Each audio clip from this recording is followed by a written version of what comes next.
Season's greetings. I'm Chaplain Charlie Wharton with the St. Mary's County Sheriff's Office. Merry Christmas, Happy Holidays, Happy New Year, all those great wishes wrapped up in one.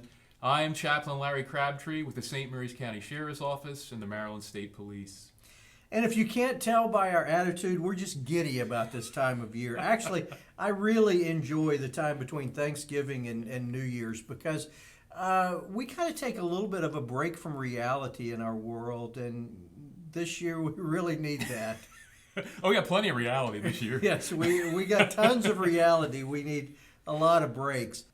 Well, Charlie, this is an exciting time of the year, and we do enjoy it thoroughly. And one of the reasons as chaplains in the religious sphere that we swim in and work in, this season of the year we call Advent. Advent's actually a Latin word. It means coming. It has the idea of expectation, of looking forward to. And it really is a time where we prepare for the Christian holiday of Christmas. And it is a very joyful time.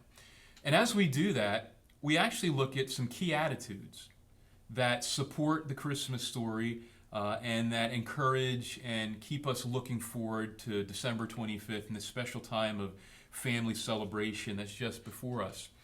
And in Advent, one of the characteristics that we look at is hope. And we're going to talk about hope here in just a minute, but in future weeks, we're going to actually look at three other characteristics that go along with the season that I think are very encouraging for law enforcement officers. So whether you're spiritual or you're not, it makes no difference because these characteristics are universal. They're mind attitudes, they're heart attitudes we all really need to have. And so in 2020, with this difficult year that we're almost through, one of the things that we need is hope. So Charlie, when we use the word hope, what does that mean to you? Hope means an expectation. There is something out there that I'm working towards. It's not just where I am now. It is maybe just beyond where I can see it or where I can realize it, but I know that it's going to be there. And I think hope is kind of a neutral word because unfortunately there are too many people that have a negative perspective of hope. I told you it was going to be bad, and see, I'm right. But we're not going to talk about that. We're going to talk about the positive side of hope. Where does that come in with you? Well, I think what's so exciting about hope is I think hope is the best when things are bad. In fact, it's because we don't know how things end, you have hope. I can hope I get a Chick-fil-A peppermint shake, when the day ends. I mean, who wouldn't hope for that? These things are fantastic. But and I can hope that can happen. So it's something that's out in the future. I don't have it, and I'm real busy right now. And but I hope I can get there to grab one. So it's this time that I'm looking forward to, and hope is its strongest and its best, I think, when things are most difficult. It's when the reality seems kind of gloomy. The reality seems like what I'm looking to get is too far out of reach, but I still believe in my heart I'm going to be able to get there because I can see things, even in reality, that are still opening a door and leaving me go in that direction. So for me, what I do to embrace that, of course, I have my spiritual center, and God certainly is the key for that. I often tell people in my congregation, one of my favorite Greek words you find in the Bible is the word synergeo. And that Greek word is where we get our word synergy.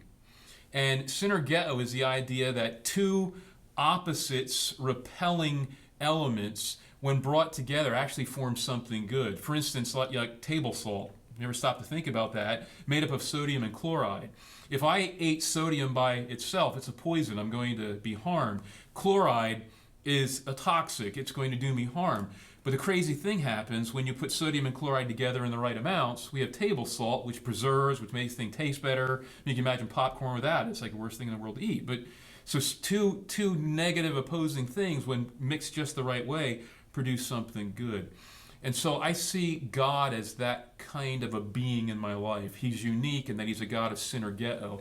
He mixes all of this tough stuff together, the good, the bad, the evil, the horrible. And he promises to make something good. And though I don't see it yet, I look forward with hope, expecting to grab that. So that's a key for me that I hold on to. And I think it's different than fantasy. I think sometimes people look at hope and they think that we're talking about fantasy, about something that we're never going to achieve, something out there that's not real. But when we talk about hope, there is promise out there. Yes. There is something that can be attained. We have to head in that direction. We got to do our homework. We got to put our time in. But when we do, there's hope at the end. Yeah, law enforcement officers are all about evidence, right? You've got to have an evidence trail. Well, it's the same way with hope. It's not blind faith. You do see evidence that, oh, there it is. We're heading in the right direction. And that's what we hold on to. And so in essence, you could say hope is the fuel of faith in a lot of ways, because we're seeing the evidences, the real pieces, but it keeps me going. It keeps me on to that next day. Things are going to get better. Things will move forward. And that's always proved true in my life. I think it's important that we develop this sense of hope, because if not, we're going to be overwhelmed by cynicism and pessimism. And those are things that will just suck the life out of us. Not only us, but it'll suck the life out of our agency and out of our families as well. Isn't one of the most pitiful things to see is a person who's hopeless?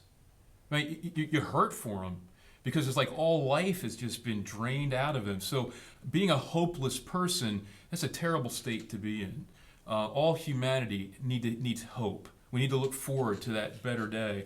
And we can certainly be instrumental in bringing that about in our efforts and what we do. And law enforcement officers, I think, are key. They do so much to bring hope to many other people around them. And so this is a neat time of year to be reflecting on the importance of hope. And hope comes from, like you said, the combination of things. I think what gets us in trouble so often is we are singularly focused. And if all my focus is on my job, if all of my focus is on my health, if all of my focus is on the sergeant's test that's coming up, it's very easy to become hopeless.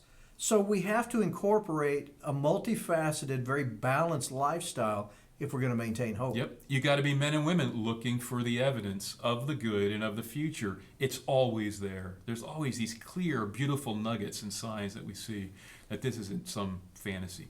And I think it's important not only within ourselves, but also as we bring people into our lives and as we open up our lives to others, that we bring in a diverse group. We need to have young and old. We need to have people that share our hobbies and those that are not very much like us. Yeah. We need to have people on the job, people at home. And when we bring all of these elements together, then we're going to be better at the end. Good words, Charlie. And I hope this helps to bring hope to those that we care so much about in law enforcement. And they are probably hoping that we're done. Well, let's make that so. All right. Be safe. And be strong.